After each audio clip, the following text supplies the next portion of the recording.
Peggy 7.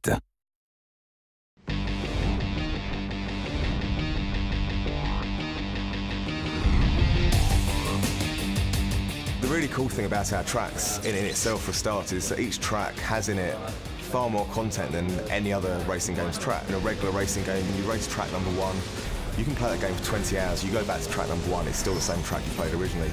And in split second, as you go through the game, you can unlock these new power plays. And we also have lots of split routes that are opened by triggering explosions in the environments and destruction. So in that respect, it's a little bit like, say, what you get in a platformer or an action game.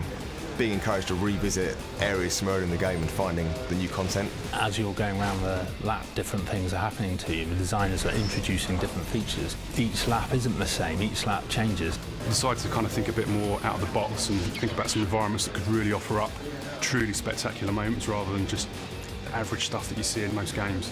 The dockyards, airports, you know, it's the sort of thing you don't really see in most racing games. What's really cool with the cars is that you start the game and as you go through it, you get given these 30 cars. You get awarded them by winning episodes in the TV show. And as you play through the game and you unlock certain achievements, these achievements are actually represented on your car as decals. So when you're racing online, you see some guy and his car's covered in stickers, you know he's an expert and be careful. And if it's a slightly emptier car, they're pretty new to the game. It really means that the car itself, it actually evolves with you as you play the game. We kind of wanted to steer clear of kind of compact cars and hot hatches. We wanted something that feels big, meaty, that feels like it's, it could handle the kind of destruction that's been thrown at it by the game. On top of that, we also wanted to kind of design them from the ground up as it's a TV show. So essentially the TV company have created these vehicles and they've also designed the vehicles so that they're as spectacular as they possibly can be when they crash or when they get hit by a building or by a ship or other vehicles.